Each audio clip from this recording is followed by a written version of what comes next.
오늘 하나님의 말씀은 하나님을 존중히 여기는 사람이라는 제목으로 말씀을 함께 나누도록 하겠습니다. 5월은 가정의 달인데 가정의 부모 또 자녀 그리고 가정을 향한 말씀을 함께 나누고 있죠. 오늘은 가문의 위기를 맞이한 그 사람과 가문의 축복을 맞이한 사람이 동시에 나옵니다. 한나를 통해서 이 땅에 나온 사무엘, 그런데 그 가정과는 반대로 또 엘리의 자녀 홈리와 비느하스, 이 가정은 가문의 위기를 맞이했고 또 한나 가정은 가문의 축복을 맞이했어요. 우리가 어떻게 하면 하나님 앞에 행복한 가정이 될 수 있을까 고민하는데 아주 간단합니다. 가정 안에 하나님의 이름이 존중되면 돼요. 존중된다는 것은 어제 이제 이 뒤에 화면과 같이 토요 주일 예배를 아이들과 함께 드렸는데요. 하나님을 소중하게 여기는 것입니다. 가정 안에 하나님이 소중하게 존귀하게 되기를 주님의 이름으로 축복합니다. 한번 저를 따라해 보실까요? 오늘 어린이 주일이니까 어린아이와 같이 하나님을 소중하게, 그렇죠, 따라 하셔야 됩니다. 하나님을 소중하게, 네, 그렇죠. 이게 존중히 여긴다. 간단한 것 같지만 하나님을 소중하게 여기는 사람과 소중하게 여기지 않는 사람의 이야기가 오늘 나옵니다. 에브라임 지역에 라마다임 소빔, 거기에 엘가나라는 멋있는 사람이 살았던 것 같아요. 엘가나가 멋있었겠죠. 아내가 2명이니까. 근데 한 아내는 분인나고 한 아내는 한나예요. 한나는 아이가 없었고 분인나는 아이가 있었습니다.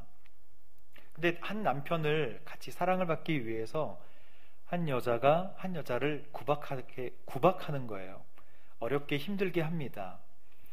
한 사람은 자녀가 왜 없었을까 본인 고민을 많이 했겠죠. 그러나 성경에 보면 그 불행을 하나님께서 주신 것처럼 하나님께서 막으셨다. 아직 주시지 않으셨다. 그래서 우리는 현재의 고난을 하나님의 뜻으로 이해할 수도 있습니다. 어찌됐든 한나는 많이 울었다고 성경 기록되어 있습니다.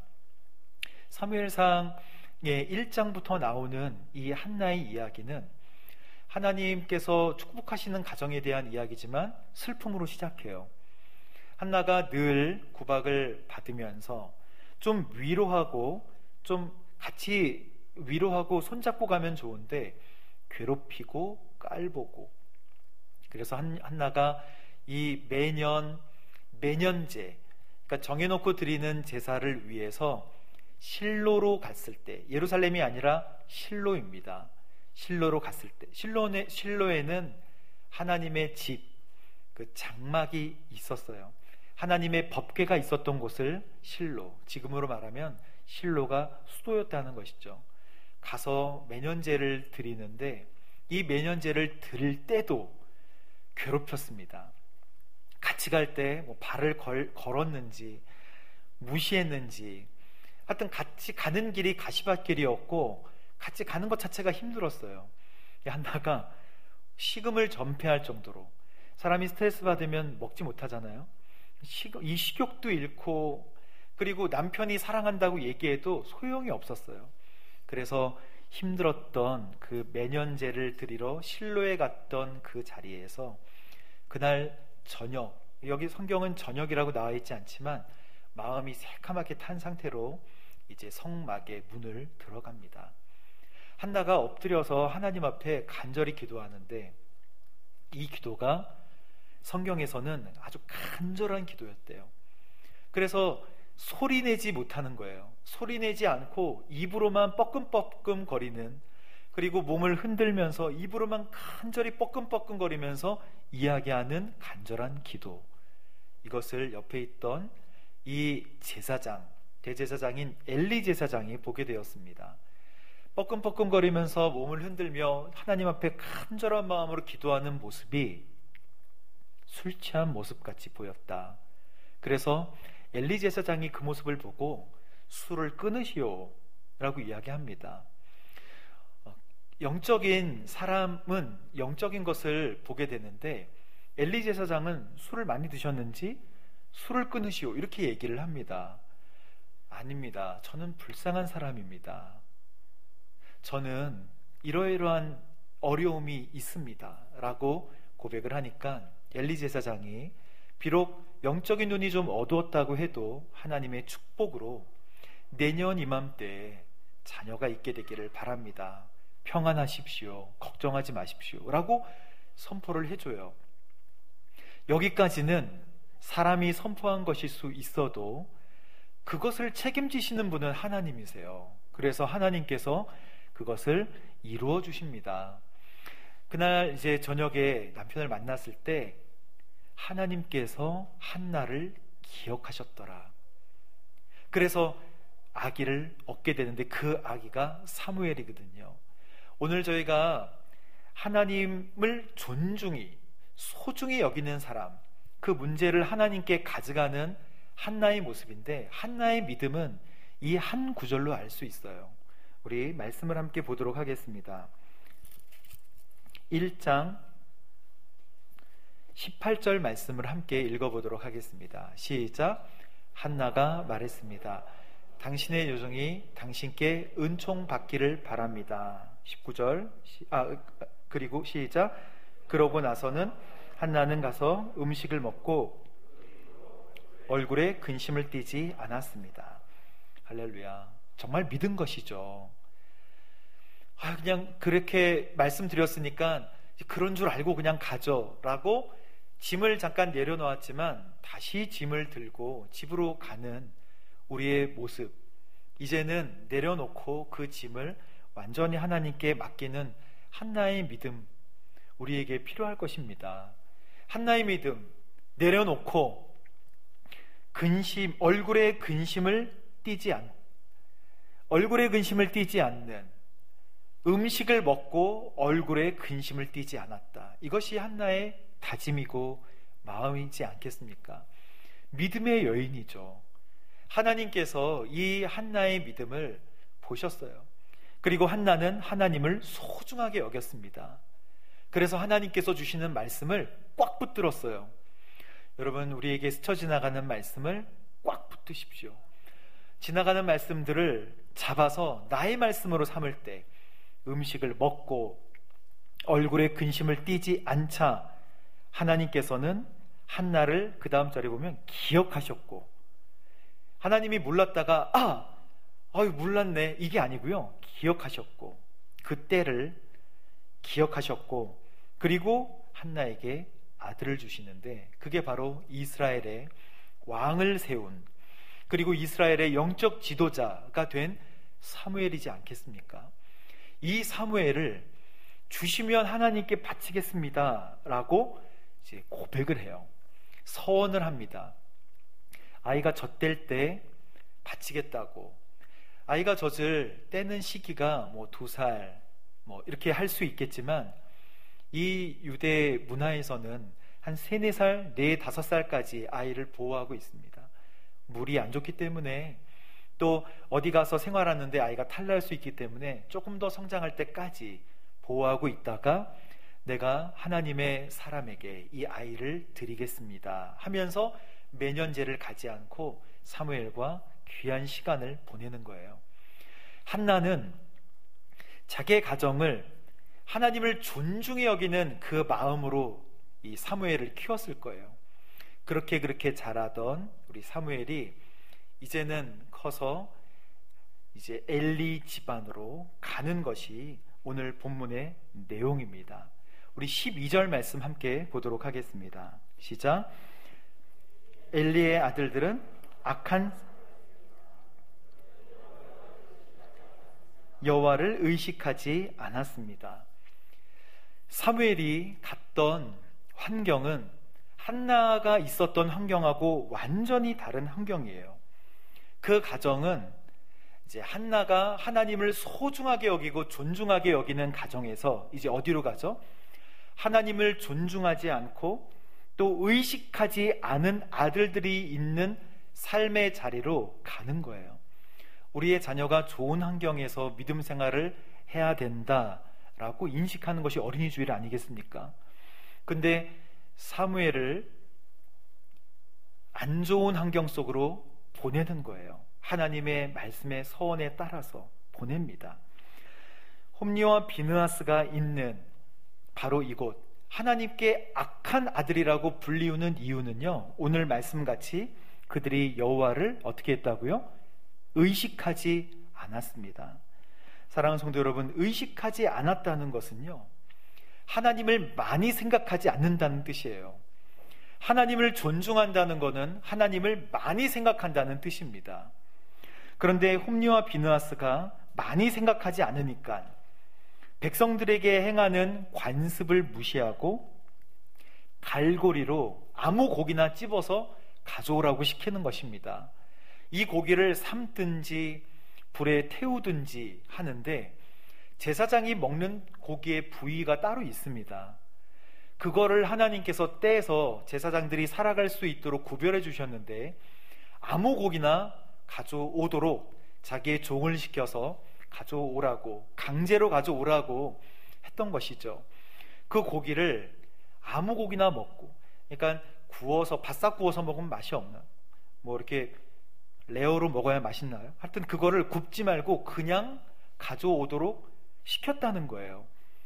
하나님의 섬기는 관습대로 하지 않고 하나님께서 가르쳐 주신 법도대로 하지 않는 것, 왜 그럴까요?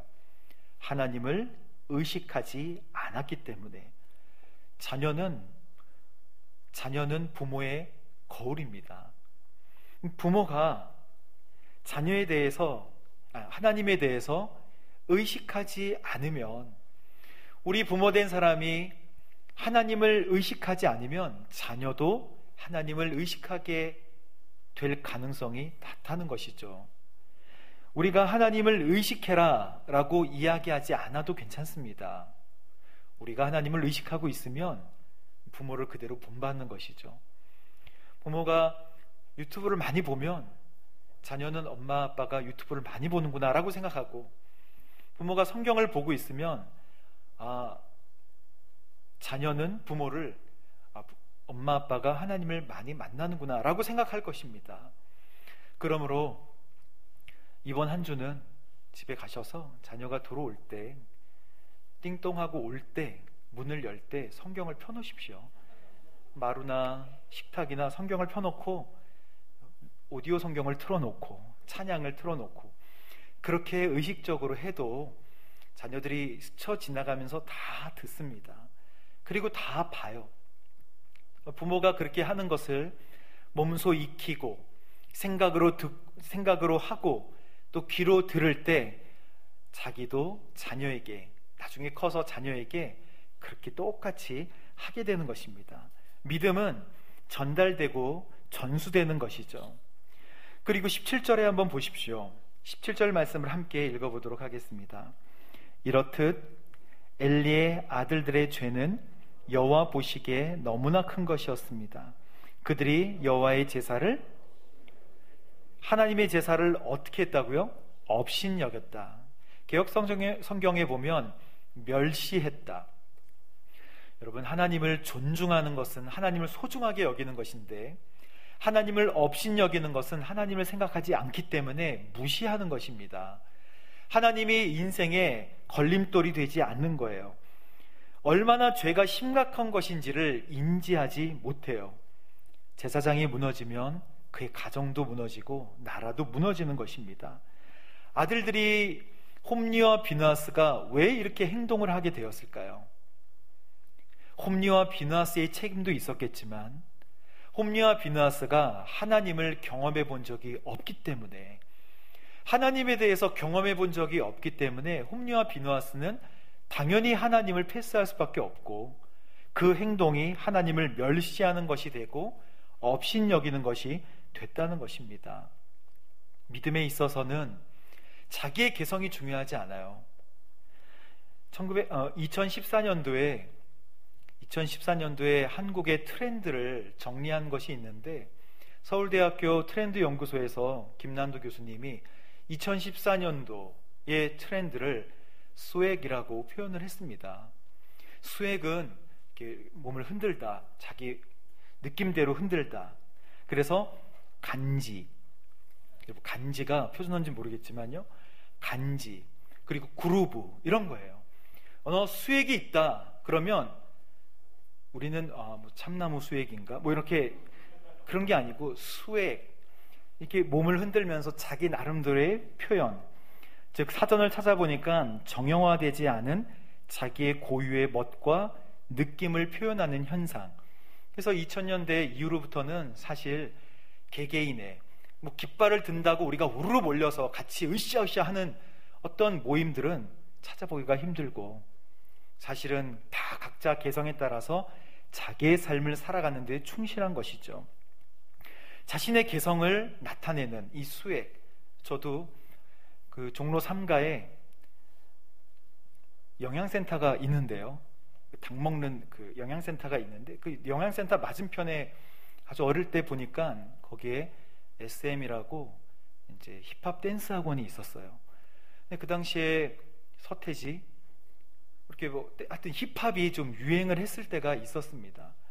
저도 춤을 못 추기 때문에 춤은 좀 배워놔야겠다 해가지고 학원에 덜컥 등록을 해버렸어요. 그래서 거기서 춤을 배우는데 너무 어색한 거예요. 사람들이 춤을 이렇게 막 추는데 너무 어색해. 그러다가 며칠 지나니까 춤이 멋있어 보이는 거예요. 춤을 알겠어요. 이런 느낌으로 하는 것이구나. 이게 수액 아니겠습니까?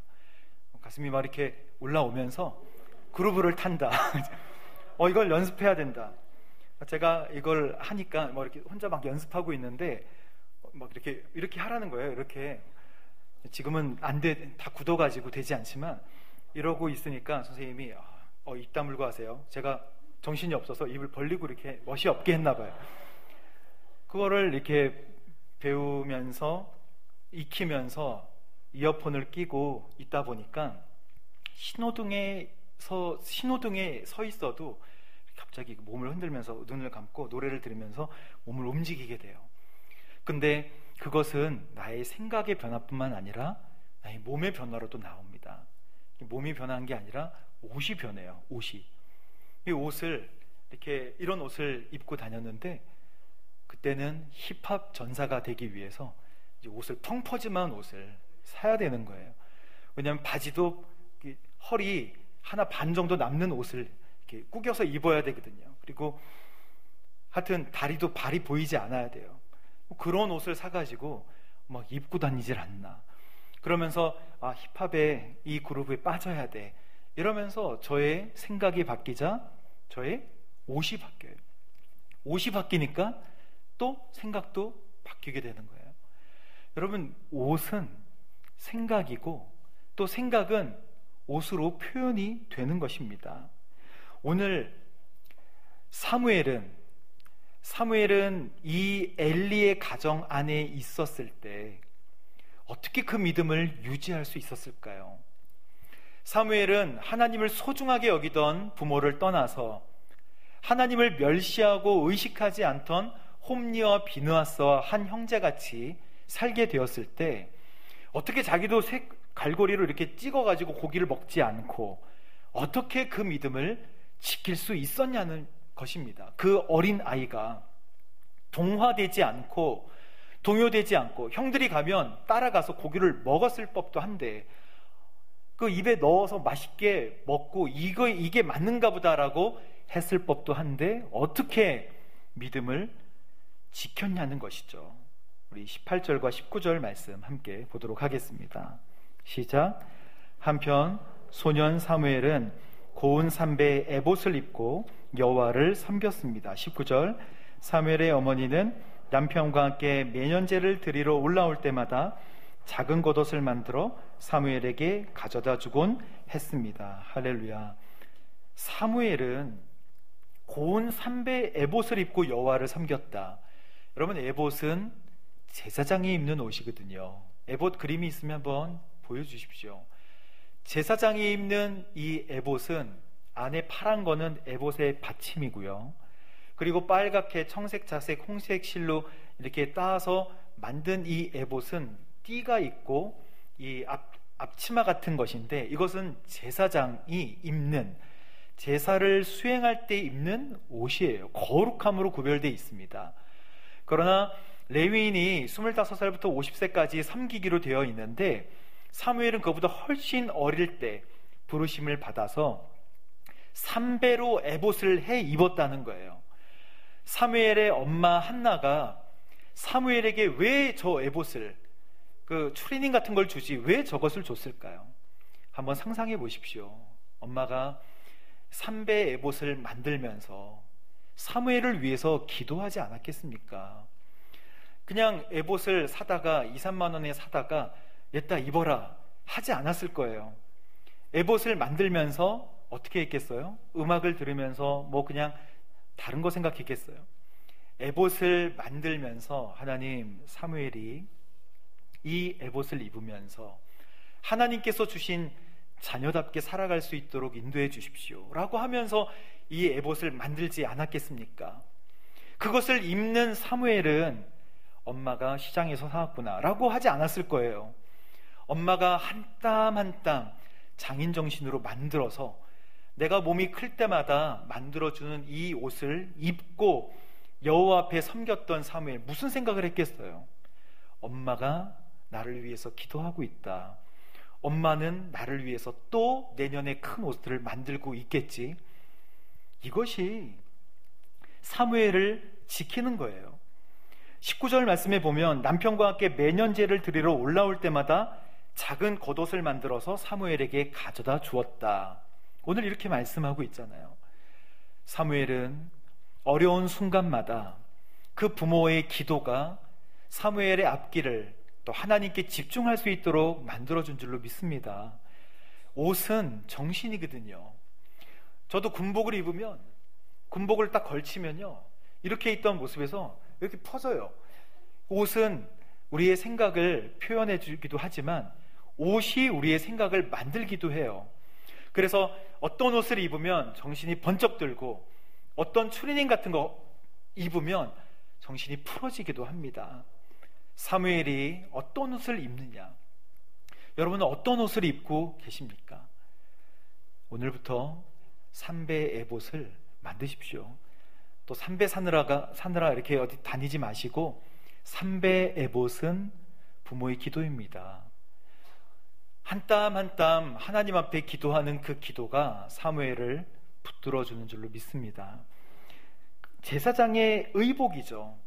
가슴과 여기를 다 덮는 의복인데 원래 이 제사장이 아니면서 에봇을 입었던 사람이 다윗과 사무엘, 구약에는 딱 두 사람이 나와 있어요. 다윗도 이걸 입고 막 법궤가 들어올 때 신나가지고 춤을 추면서 맞이했고 사무엘도 그랬습니다.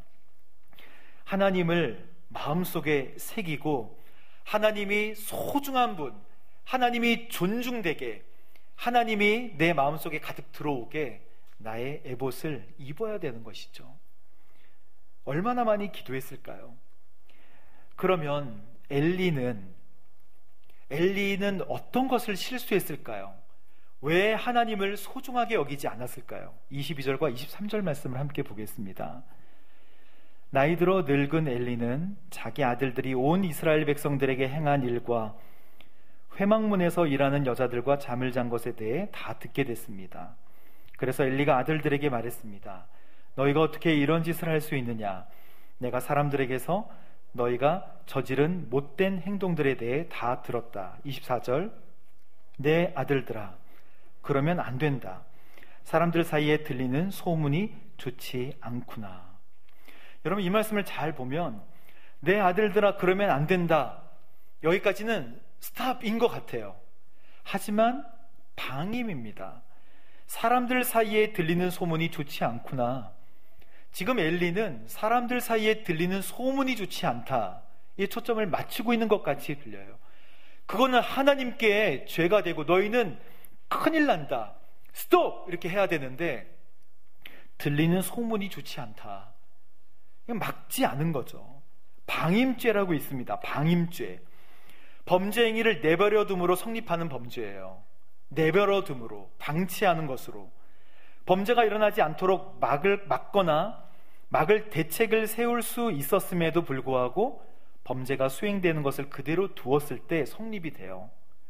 하나님께 대해서도 아이들이, 우리의 자녀가 수액하는 거, 수액은 개인의 자유를 표현하는 것이지만 신앙의 수액은 인본주의가 돼요. 신앙의 수액 없어야 돼요. 하나님만 바라봐야 됩니다. 신앙에 있어서 수액은 인본주의, 자기 마음대로 신앙생활을 한다고 하는 것 없도록 해야죠. 노라고 외칠 수 있어야 되고 혼을 냈어야 되는 것입니다. 이게 안 됐어요. 순종은 귀를 기울이는 것이거든요. 사무엘상 2장 25절 말씀 함께 보겠습니다. 사람이 사람에게 죄를 지으면 하나님께서 중지해 주시지만 사람이 여호와께 죄를 지으면 누가 그를 변호하겠느냐. 그러나 엘리의 아들들은 자기 아버지가 나무라는 말에 어떻게 했다고요?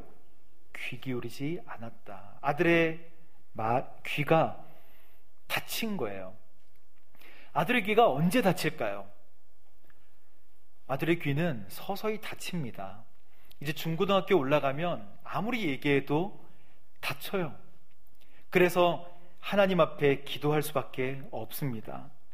사무엘상 2장 29절을 한번 보십시오. 하나님께서 뭐라고 이 가정을, 이 가문의 위기를 말씀하시는지. 사무엘상 2장 29절. 그런데 너희는 어째서 내 처소에서 내게 바치라고 명령한 내 재물과 예물을 업신여기느냐. 내가 어떻게 나보다 누구를? 너 아들들을 사랑해서 내 백성 이스라엘이 바친 재물 가운데 가장 좋은 것으로 스스로 살찌게 할 수 있느냐. 결국에 아버지가 혼낸 것 같았지만 아버지는, 그러니까 엘리 제사장은 누구를 더 사랑했어요? 하나님보다 아들을 더 사랑해서 아들을 살찌게 해요. 그러나 그것은 멸망의 길로 가는 것입니다. 안 된다고 얘기할 수 있어야죠. 안 된다고 외칠 수 있어야 됩니다. 제가 한번 말씀드린 적이 있는데, 이 종이 찢는 버릇이 있는 사람이 있다 그랬죠. 종이 찢는 버릇. 어렸을 때부터 이 종이 찢는 버릇이 있어서 자꾸 종이를 찢어요. 종이 찢지 않도록 사람들이 무슨 트라우마가 어렸을 때 있었나요? 물어보고 막 그랬다는 거예요. 저는 이 종이 찢는 버릇을 도저히 고칠 수가 없어요. 정신과 의사에게도 가도 당신 어렸을 때 이 무슨 바지가 찢어졌나요? 뭐 이런 트라우마가 있었나요? 그런 게 아닌데 계속 종이를 찢어요. 그 사람이 어느 날 이제 커서 교회에 왔다는 거죠. 교회에 와서 어떤 권사님을 만났는데 무서운 권사님과 함께 얘기하다가 자꾸 저는 종이를 찢는 버릇이 있어요. 권사님이 갑자기 찢다가 찢지 마! 자꾸 찢지 마! 어디서 찢으려고 그래? 찢지 마! 그 다음부터 안 찢었다는 거예요. 그 사람 한 번도 노라는 얘기를 들어본 적이 없는 것이죠. 어렸을 때 그런 마음이 있어서 그렇게 됐어요. 다 이해해요. 뭘 이해합니까? 안 되는 건 안 된다고 얘기해야죠. 잘못된 건 잘못됐다고 이야기해야 하는 것입니다. 그래서 하나님을 존중한다는 건요, 하나님을 소중하게 여기는 거예요. 하나님 소중한 건 알지만 자녀도 소중해. 그래서 마음대로 해. 이거는 가문의 위기입니다. 오늘 말씀 사무엘상 2장 30절 말씀을 함께 보도록 하겠습니다. 그러므로 이스라엘의 하나님 나 여호와가 말한다. 내 집과 내 조상의 집이 영원히 내 앞에서 나를 섬길 것이라고 말했지만 이제는 더 이상 그렇게 하지 않을 것이다. 나를 존중하는 사람들을 내가 존중할 것이고 나를 멸시하는 사람들을 나도 멸시할 것이다. 이것이 하나님이 엘리 가문에 한 저주의 내용이에요. 여러분, 1924년에 프랑스 파리 올림픽이 열렸을 때 에릭 리들이라는 사람이 육상 엄청난 선수였잖아요. 근데 주일날 경기가 열렸기 때문에 그 경기를 포기한다고요. 사람들도 그렇고 목사님도 그렇고 크리스찬들도 다 실망했어요. 아니, 당신은 신앙을 어떤 소매에 달고 다니는 사람입니까? 아마 에릭 리들이 여기 와서 오늘 올림픽 100m 그 유망주인데 여기 와서 예배드리면 저도 그랬을 거예요. 빨리 예배드리고 빨리 가세요. 근데 그냥 스코츠커크 장로교회에서 그냥 간증을 합니다. 사람들에게 욕을 엄청나게 먹어요. 포기한 거예요. 마치 자기의 인생을 포기하듯이. 그런데 이 사건은 지나가고 200m와 400m 출전권을 얻게 돼요. 동메달을 땁니다. 그래서 400m를 달리는데 100m 달리듯이 엄청난 속도로 가서 세계 신기록을 세운 거예요. 사람들이 너무나 감동해서 이렇게 서프라이즈를 하려고 그랬냐고 그러면서, 근데 에릭 리들이 그렇게 금메달을 따면 이제는 세탁기 광고도 찍어야 되고 에어컨 광고도 찍어야 되잖아요. TV 광고도 찍고 그의 삶은 이제 훨훨 날아야 되는데 이 에릭 리들이 포기하고 또 선교지로 갑니다. 이 사람은 육상 선수였지만 사람 목표가 달랐어요. 그 400m 뛸 때 그렇게 죽을 힘을 다해서 뛰고 허헉거리는 그 에릭 리들에게 오른손에 이게 탁 쥐어져 있는 말씀이 있었대요. 그 말씀은 에릭 리들을 안마해주던 그 안마사가 주었던 말씀인데, 그 말씀을 딱 손에 쥐고 엄청나게 뛰어서 승리했어요. 그 말씀이 바로 오늘 이 말씀입니다. 나를 존중하는 사람들을 내가 존중할 것이고 나를 멸시하는 사람들을 내가 멸시할 것이다.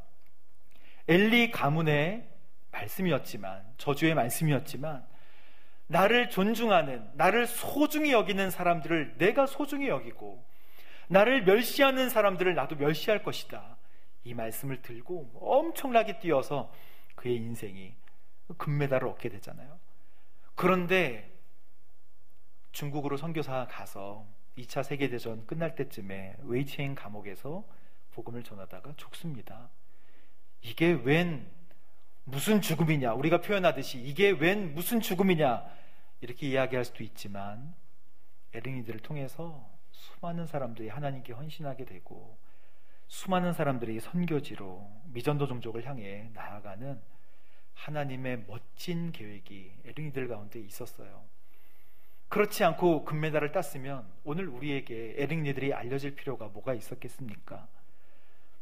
사랑하는 성도 여러분, 가문의 위기는 하나님을 소중하게 여기지 않는 가문, 그러나 하나님을 존중히 여기는 가정은, 소중하게 여기는 가정은 비록 어려운 가운데 있지만 하나님께서 멋지게 사용하여 주실 줄로 믿습니다.